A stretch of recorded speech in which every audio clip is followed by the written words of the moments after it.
So when we are trying to program a computer, it is very difficult to tell the computer what is the right thing. Let me give an example. All of you are learning strategy for being an entrepreneur. Now there are many people who would come here and tell you, this is what you should do. This is what I think is right. How do you know it is right?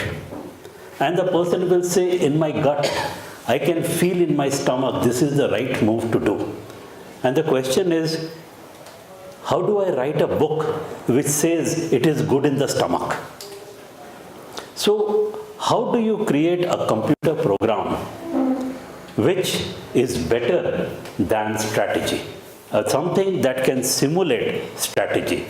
A computer program that can think. Yeah. So for a long time, this particular game could never be computerized until Google came. And Google came up with something called AlphaGo. Google gave the last 30,000 games that were played by the best people in the world. And AlphaGo learned from that. AlphaGo played by itself 30,000 games and learned from that. Then the question came, okay, let's test it with the world's best AlphaGo player. And Lee Sedol in Korea is one of the world's best players in the world. Game 1, the computer won. Game 2, the computer won. Game 3, the computer won. Game 4, Lee Sedol won. And everybody said, yes, now the human is becoming better than the machine. Game 5, the computer won. The reality is the world's best player lost against a computer. The second person, who is the world's best player, KG, he lost 2 games, all of them. The question that is, can computers or human intelligence be replaced by machine intelligence? And I will give you more examples going forward as to how machines are becoming as intelligent as humans are. And therefore, is there a role for humans in the future? This is a very important question that we need to answer today. Second thing, you all know the world's largest company. It has no taxes. The world's largest media company, it owns no media. The world's largest accommodation, hotel rooms provider, it has no hotels. The world's largest retailer, Alibaba, does not own any inventory. The world's largest movie provider, Netflix, it has no movies, it has no cinema halls. The world's largest communication service has no infrastructure. The world's largest photo company owns no photographs, sells no cameras. And the world's largest mobile software vendors do not make 99% of the software they sell. What sort of business is this? Traditionally, we have been told assets are very important. Traditionally, when we make balance sheets, we talk about assets, current assets, fixed assets, etc., etc. And here is a company which has no assets, and their valuation is in billions of dollars. How does this happen? So the question is, should we make products or should we make platforms that allow a buyer and a seller to come together? If a seller has the product, is your job to make the seller meet the buyer? Why should you buy the product in the middle, add a surcharge to it, and then sell it to the buyer? Why can't the seller send directly to the buyer and you are just a platform? So the question is, should I own products, or should I own a platform that allows the movement of products? So this is the second big thing that is happening in the world. The third thing, this gentleman, as you can see, he's a carpenter and he has no fingers. He has only 2 fingers left because when he was using a saw, he cut his hand. When he went to a doctor, the doctor said, this will cost you $5,000 minimum to create a prosthetic. So he went on the net. Can I find anything on the net which is cheaper? And he met a person called Jesse Owens, who had created a mechanical prosthetic device just for some maker competition. And the two of them started collaborating across WhatsApp, discussing with each other, how can we make a prosthetic hand which is cheap? In the meantime, while they were discussing and publishing things on the net, we had a guy called Liam DePanner. He was born with a problem that his hand could not move. Okay, because in the womb, in his mother's belly, something happened to his hand because of which his hand was paralyzed. When he went to school, he could not use a pencil. And Liam's mother talked to these two people and said, can you help my son? Then all of these people got together on the net. Nobody is a doctor. There are some engineers, there are some people who can make things, there are people who are tinkering in their garage. And they went to a company called MakerBot and they said, can you give me a 3D printer? A 3D printer is a printer that can create 3-dimensional devices of plastic. Okay? And here is what happened. He is picking up a shampoo bottle and look how happy he is. He has been able to pick up a shampoo bottle. This is a child who wants to go to school, who wants to play ball, who wants to write, who wants to read. He wants to turn pages. And he had never been able to do it. Do you know the cost of this? This one cost $50, it is mechanical. This one cost around $40, it is using pulleys and strings. This one was the one that Liam is using. It cost around $100. And now this costs $3. Something that used to cost $5,000 is now available for $3 on the internet, where lots of people collaborated, used their brains, and came up with this idea. So is the world changing? Are doctors unnecessary? Sometimes before we go to a doctor now, we go to the net and we look up all the symptoms. Is the internet, is Google our doctor? With so many people telling us their problems and their solutions, can I have a better idea than the doctor as to what are the possible solutions? So, is the internet more wise than a doctor? These are very interesting questions. Is there something called expertise? When the whole internet is available and I can pick people and I can talk to them and I can collaborate with them and come up with an idea or a product which is probably cheaper and better than what a specialized person is charging? These are interesting questions. And what is the impact of this with respect to business? Let's take the first one. When we talked about, can machines replace humans? And I will talk more about it right now. Let's take, for example,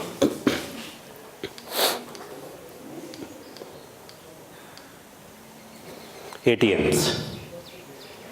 ATMs are replacing humans who were sitting in the bank between 9 o'clock to 5 o'clock to give you money, your own money. ATMs replaces that by a person or a thing which is available 24 by 7 whenever you want it. Human beings unnecessary. Automatic check-in. It is possible that tomorrow when I go back or day after tomorrow when I go back, I don't have to meet any official because I have already pre-printed my boarding pass. I can go through security check. I can go through everything. I don't need to meet a single airline official.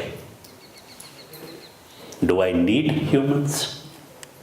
More interestingly, if I go to Walmart and if I put up my mobile phone along an aisle, along all the shelves, it can automatically tell you which products are at special price and where are they. I don't need a person from the Walmart standing there telling me buy this or there is a special discount there. It is available on my phone. Sorry. Amazon. I can go pick up a product from the Amazon shop, put it in my shopping basket and walk out. And it is automatically connected to my debit card and my debit card will automatically be debited. I don't need a shopkeeper. I don't need a checkout line. I go, pick up, walk out. That's it. Now do I need shopkeepers? Food. I can take a mobile app. I can specify and customize what type of momo I want, what type of soup I want, and without a person, it will automatically be made, it will be available in this shelf, your name will come on that particular shelf, you can pick it up, your debit card is automatically debited, not a single waiter, not a single cook. This exists right now. McDonalds can do that, automated. Instead of a waiter, I have a robo serving food. Here is a cook. He is making customized burgers without a human person interfering. So now the question that comes, are all the jobs which we earlier thought can only be done by humans, can they be replaced by machines? And it's a very interesting question. Fraud detection. Chartered accountants are very fond. Yeah, I can now, based on machine learning algorithms, find out where fraud is happening right now. I'll give you a case in New Jersey. People were using credit cards and they were using them to buy $100 worth of goods. Now, because they are $100, it is not coming in your credit card as a spike that this is a very expensive item. It is a normal item. But when you have zillions of credit cards, all of them being charged $100, but you are seeing that on a map of the whole of the US, that in this place, the volume of transactions here is very high and the volume of transactions in the rest of the places are very low. There is fraud detection. A machine is doing it, a human is not. How do I find out who are the best customers? If I have data about a customer that I can get from a credit card, yeah, and if I can say that these type of people come at this time of the day and order this type of food, can I prepare better? Will my losses be less? Can I create special food items for different type of people? Can I say that students come around 4 o'clock? Yeah, women come around 3 o'clock. People order this type of food and therefore can I prepare better? Can I, on the basis of, you all know that bread and butter are bought together. Should bread be kept next to butter or should butter be kept next to bread? Interesting question. But if you do not make the right decision, the sale of either bread or butter might be less. How do you make these decisions? Which types of foods are bought together? Are strawberries and cream bought together? Can I look at a counter, the output of a counter for the last 6 months and say which type of foods go together? Therefore, these type of food should be kept next to each other in the shelf. So, are we therefore replacing what a shopkeeper used to do by a machine which would look at all the past data and start come up with patterns of behavior which can be used? I am right now helping a HR company, okay, which is basically into CVs. And what we are doing is, if you look at any person's resume, it has the name, it has the date of birth, it has the place of origin, it has the educational qualifications, it has the marks, and it has the entire history of which companies he has been. Can I on this basis say that women who come from this particular background stay in this company for this much amount of time and then they leave? Does that mean that with such women, when they finish their 4 years in a particular type of company, if I send them a new job offer, the chances of their taking that offer is very high? Can I go to the HR department and tell them that these people, the chances of them leaving is very high, because typically people like these leave around this particular time. So you better do something to keep them in the company. This is replacing the HR department. So there will come a time when I don't need an HR department, as it is HR is outsourced to a third-party company. Now, even the third-party company will disappear because one computer will predict much better than humans can do. Pattern recognition is the future. As long as there is lots of data, and all of you are creating data every day. Now look at it. You have BAM. You have the bank account, Aadhaar, and your mobile phone. I know what you are purchasing and where you are at any time of the day. The government knows. Yeah? Do you have any privacy? I know what's happening in your bank account.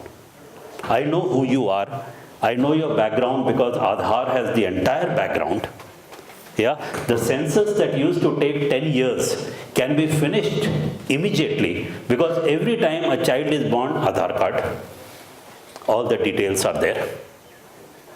Think how the world is changing. There is so much of data, and whoever has access to data, the background of the people and the transactions that they are doing, you can create a pattern of this type of people do this type of transactions.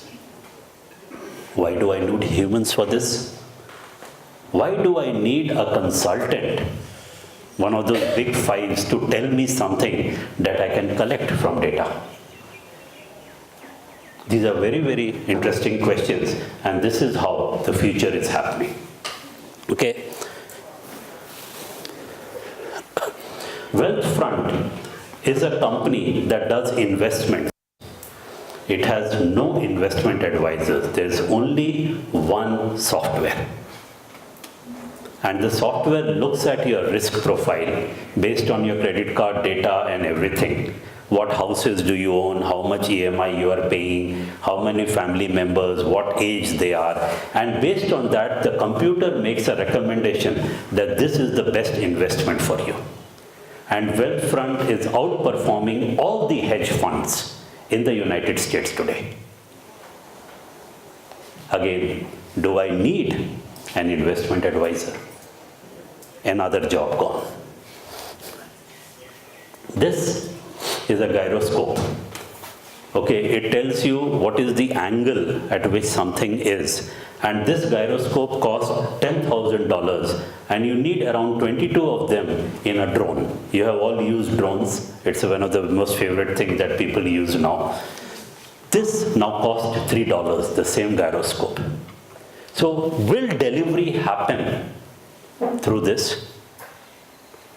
I know exactly where your mobile phone is, I know where your GPS is, I know where your house door is. Can somebody pick up this box? Can somebody pick up this box, Amazon box, from a warehouse run by robots, pack it, and deliver to your doorstep with no human? Can agriculture be changed because of this? Can I use a drone to do pesticide spraying without a human being involved? Can I use a drone to go inside mines where humans, it's very dangerous for them to go? Can drones be used in war? The question is, everything that humans used to do, can this drone do? Where is the future? We are looking in a very short-term perspective of entrepreneurship, and I want to open your eyes that there is a future out there which already exists. Okay? And intelligence exists on a computer. Okay? It is not just about knowledge. Physical delivery of things are happening by machines. Most of you have read about self-driving cars. Yeah? By 2020, 2025, they will become a reality. What happens to all the drivers? Interesting question. All the tourist cab companies, even Uber will have a problem. Are we understanding this point? 3D printing. I told you that before. Here is a human heart made out of plastic. Okay. Here is a human leg made out of plastic, printed at home, not in a hospital. Costs $20 to print. Spinal cords. The entire spine. Now the problem with plastic used to be you have to use injection molding. But when you are making it by layers, you can make any shape, any curve, whatever you want. And you can replicate an existing spine with plastic. So your body shape will not change. You will be exactly the way you were. But now your backbone, your bones are replaced by plastic. This is also happening right now. The question then comes, what about imagination? What about creativity? Can a machine be creative? This is a design of a Formula One racing car designed by a machine. Now here's the beauty of it. If you look at it,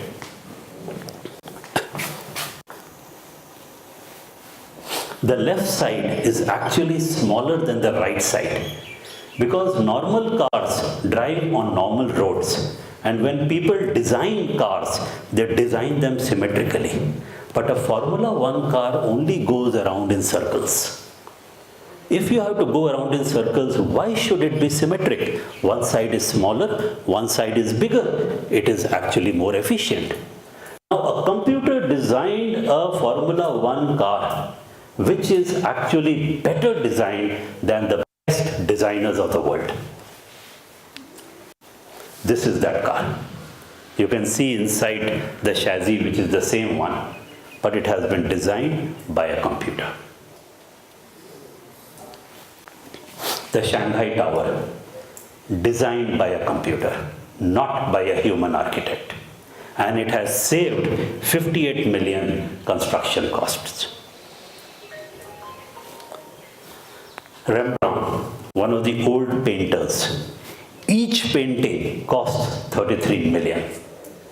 A computer scanned all the paintings, and the computer used 3D plastics in order to create a painting and finally made this out of it.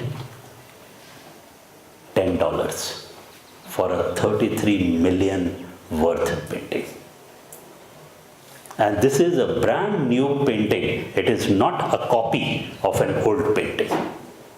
It looked at what Rembrandt does, what type of subjects he uses, what type of painting style he uses, and then he created a brand new male Caucasian painting using the same style. So don't tell me creativity is something that only humans can do. A machine can be creative. So what will then happen if a machine suddenly becomes creative and starts creating other machines? We have a problem. These are interesting questions. So what is it that humans can do that machines cannot? One of them is, I said that a machine can predict. But the question is, can it predict exceptional situations? For example, I go to teach every Wednesday morning. So according to a computer, I can predict that I will come to class every Wednesday morning. But suppose I break a leg. My students will know, my secretary will know that I have broken a leg, so there will be no class. But will a computer know? So whenever there are exceptional situations, a computer cannot handle it because the computer looks for general patterns, not exceptions. That is where humans do better. Common sense.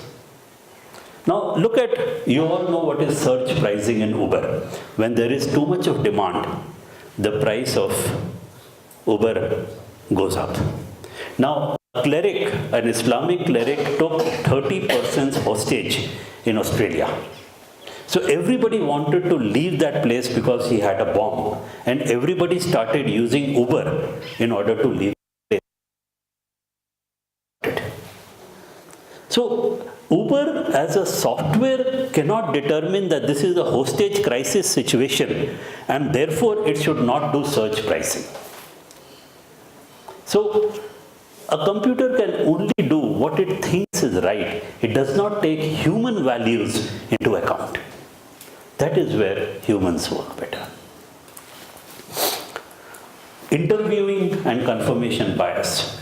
Now, when we interview people in order to take them into the company, there is a lot of gut feeling that goes on. And there is no way that by looking at a CV or zillions of CVs, this type of people are best for my company.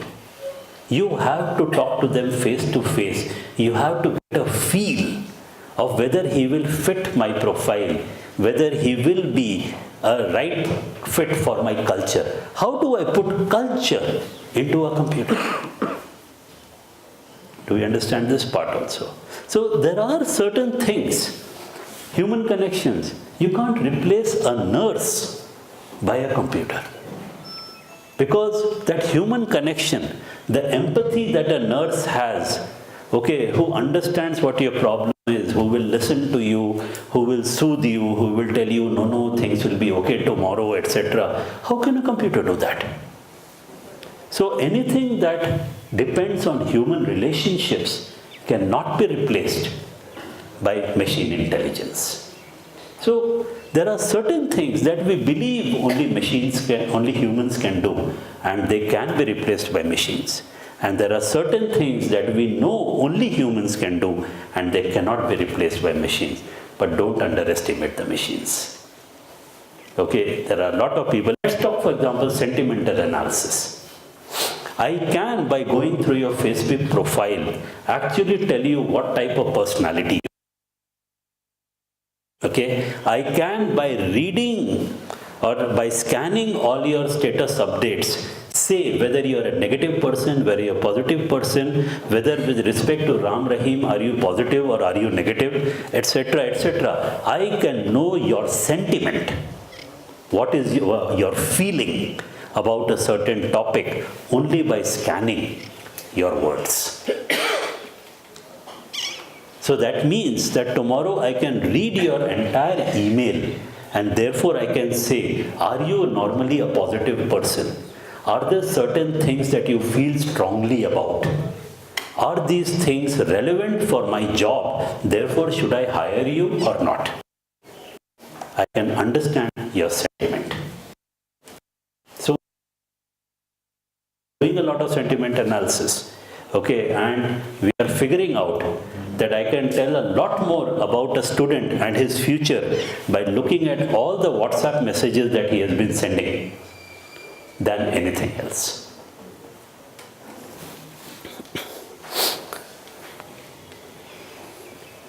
Interesting things are happening nowadays. What I am seeing is that young people are no longer buying houses, they are renting them. Young people are no longer buying cars, they are using Uber. Young people are no longer buying laptops, they are buying hard disk space on the internet. So things that we again believe that assets were very important to us. You look at it, the value of the asset keeps going down, fluctuating up and down. House value of the houses. Compare that to inflation rate and you figure out that actually your house is not worth anything. Is it really worth spending a lot of money taking a loan? And once an entrepreneur takes a loan for a house, he will never be an entrepreneur again because he has to pay EMI. Do you all understand this point? And all of you are sitting here are entrepreneurs. Can you afford a house? Should you afford a house? Are you not limited? I have a house in Bangalore, so now I can't move out of Bangalore because my family is now stuck here. I have a house and I have an EMI. But if I was renting, tomorrow I get a better job, all of us can move. Should I really buy a car? When so many cars, so many taxis are available 24/7, I don't have parking problems, I don't have maintenance problems, I am not contributing to global warming. Why should I? So, if you look at Uber and all these companies, and we talked about the fact that they own no assets, here's another aspect. There will be no assets. Everything will be rented. Here's another future for you. Amazon Web Services. Amazon started off, Amazon never made money as an online retailer. But because Amazon had a lot of space, it had a lot of machine learning algorithms, it was able to sell extra space, and that is where they started making money. Tomorrow I need a supercomputer. I don't have to buy one. I can rent CPUs. I can rent RAM from Amazon. I can create a virtual supercomputer for 6 months. Experiment, practice, and if it doesn't work, ditch the rental. Otherwise, how do I sell my supercomputer again? What is the point of having an asset? These are very important questions to ask. iTunes. Earlier, if you are as old as I am, we had tapes, music tapes, and I want to listen to one song, but I had to buy all the songs in order to listen to one song.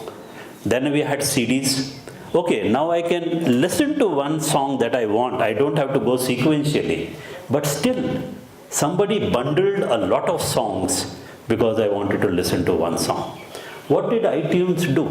It separated every song and it sold every song at a very low price.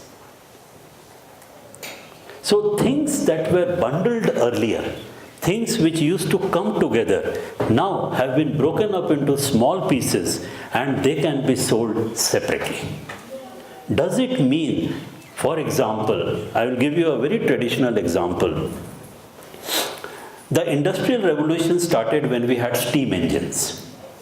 Now, when we created steam power, in order for an industry to run, I had to create a massive steam generator and all the machines had to be connected to it.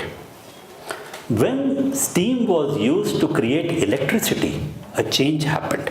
I can create electricity somewhere else, but I can use the electricity somewhere else. Now I am flexible in terms of movement. But still I had big electric motors. Now the question came that when I have electricity in every room, why do I need one electric motor? Why can't I not have small electric motors in every room doing separate things? And as this happened, the industrial revolution changed its quality. It became cheaper, it became better, it became faster. The same thing is happening in this industry. Every item that you guys are selling in bulk at some juncture will be sold at the smallest level. And you have to figure this out. Nothing is ever sold at bulk. Let me give you another example that we were discussing. There are companies called Indiegogo and Kickstarter. Okay, these are companies that fund. Now you and I having $10 can still fund a company.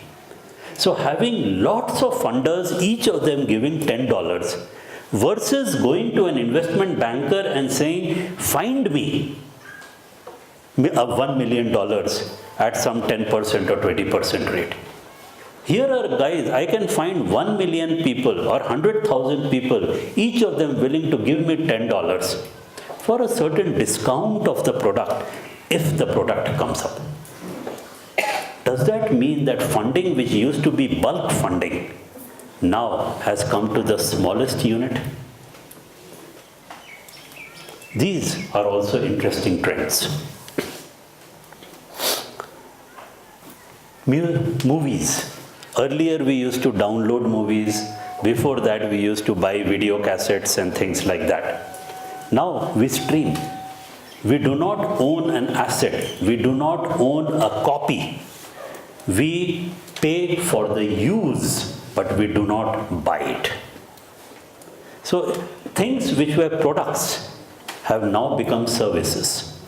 When you buy a mobile phone, are you buying a product or are you buying the service it provides? And this is a very interesting question. Would you buy an operating system which is brilliant, which is fast, but it has no apps? You are buying a mobile phone because of the apps. And every time more apps are created, the more is your interest in buying the phone because you are using the services that the apps are providing. You are not buying a phone. Even when you buy your iPhone, very expensive, overpriced product, you are buying bragging value. You are impressing your friends by saying, I have the money to buy an iPhone. I am rich. And that is what you are paying for. You are not paying for technology. So please understand that every product that you buy, if you are not using it, the product is useless. If you are using a product, you are actually buying the services that the product provides, not the product. Which means that the entire concept of selling somebody a product is incorrect. It is what does the product help a person become. That is what you are selling. The service of the product. So the entire world is moving towards services.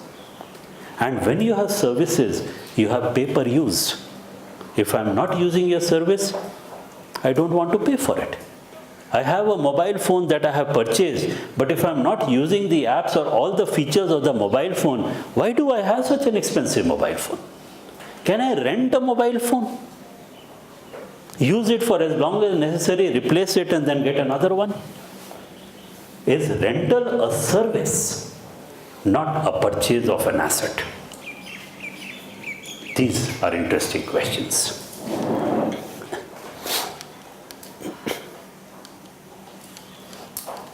I'm moving forward a bit because of lack of time. So we just have 5 minutes for the session, and after that 15 minutes for questions. I agree, and typically once you give me a mic in my hand, you will have to fight with me to get rid of this mic. Yeah? So unless you know Tai Chi and I know you, okay, so we are not going to fight. Okay. We have talked about this and understand what happened. Uber does not own a taxi, it is an aggregator. It brings a buyer and a seller together. Okay?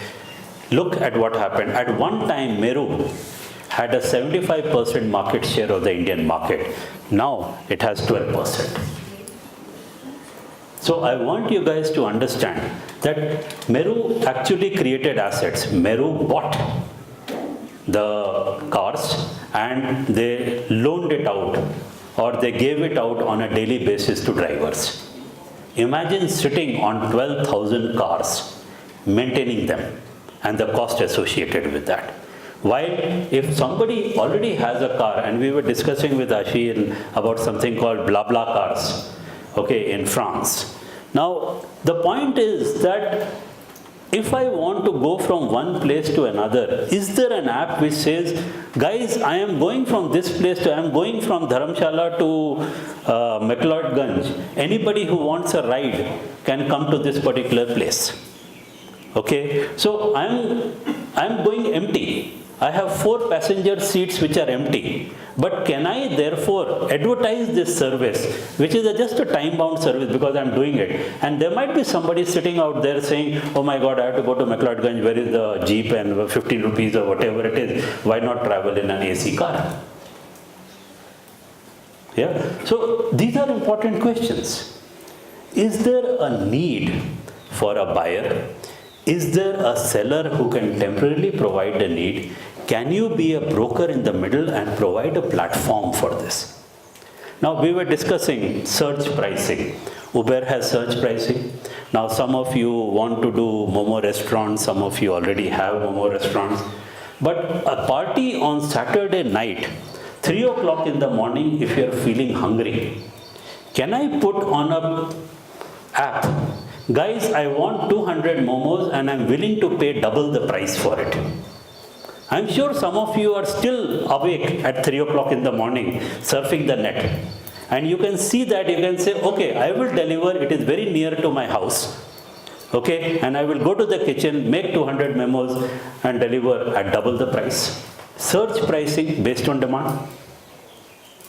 Now, if you create an app and all the restaurant owners are connected to that app, is it possible to deliver 24/7 momos anywhere in Delhi, anytime, at different prices? So why can't an Uber model be used for delivery of momos? I know that in Bombay there is a company, I'm forgetting the name. If I want diapers at 4 o'clock in the morning, I'm willing to pay double the amount of a normal diaper. If I have a diaper and I live nearby and I have an extra packet, can I go and give it to that person and take double the amount? Is there an app for that? That company, by the way, has just been sold, okay, for a lot of profit. But such things exist. So the question that I'm asking is, open your eyes. Open your brains, understand where the world is changing, and see how can I customize that idea, that new business model into our community. There is still a need. There is still a supply. Is there an app? Why are we creating more websites? Why are we not creating more apps? These are interesting questions.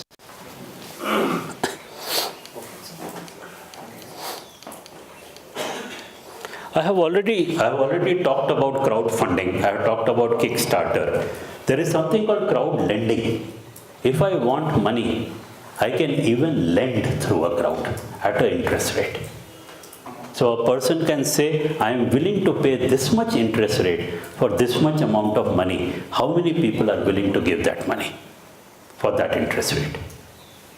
Now, if I am lending 10 rupees to a lot of people, some of them I might not get back, but the rest of it I will get back. Even at 10%, I am still making money. And I am spreading my risk across multiple lenders or multiple borrowers. Why not? Why should everything have to be through a bank? Why should everything have to be big ticket items? Why can't they be at 10 rupees? Now with Bheem, I can transfer money to your account practically at no cost. That means that I can actually lend you money at practically no cost. And it's just 10 rupees. So tomorrow if you don't give it, fine. But the other 90 people will give me 11 rupees back. I'm still making money. Why is there no app for this? These are interesting questions that I want you to think about. All right, so I have sort of, to summarize, we will have autonomous vehicles, we will have 3D printing, we will have advanced robotics, we will have new cloth materials and things like that which are IoT enabled. So a cloth, by analyzing your sweat, can tell you whether you are going to have a heart attack, okay, whether your blood sugar is high, things like that. It can inform 100 or an ambulance or your doctor at the same time, okay, that this is what is happening. These things already exist. Graphene as a material, okay, is 1000 times stronger than steel. It is conductive. And once graphene is put into cloth, you now have conductivity in cloth. So imagine the implications of that, okay. Digital drivers, Internet of Things, everything is going to be connected to everything. It's a very dangerous thing, but unfortunately it's also reality. I can't turn my coffee machine in Bangalore on using my mobile phone right now, because I have got a device which is connected to the electricity, and it will turn that machine on whenever I want it, at what temperature I want it. So if different coffees require different temperatures, it can boil it just to that temperature and keep it warm until I land up. Amazon Echo, you ask it, it tells you. Okay, think about the future. And biological devices. Genetics. When Steve Jobs created his entire genetic code, it cost him $30 million. Now the same, your genetic code is available for $300. Now people are finding links between genetic codes and diseases. People are working on splicing genetics. So there will come a time that a disease can be removed by splicing a new genetic structure into your body. So can you imagine your life expectancy will go up? But machines are replacing your jobs. So you are alive for a longer time, but you have no jobs. Do you think there will be a social problem? Are you thinking about that? Okay. That's where the question comes. Who should control all this? Should government control Aadhaar? Should government know, because of security reasons, where am I? How much money am I moving? Am I creating a fund for terrorists? Yeah. Should companies like Apple, Google, and 3 or 4 others control the entire technology of the universe? Should Elon Musk have the right to allow people to go to Mars and back? Should companies and governments become so powerful that we as ordinary citizens have absolutely no power? And therefore things like crowdfunding, things like social entrepreneurship, this is power back to the people, because if we can fund open source, if we can fund at the lowest level companies and become shareholders of zillions of companies, we control the companies. To think about, because 10 years, 15 years, 20 years from now, these are all realities. Where will you be? And that's all for today.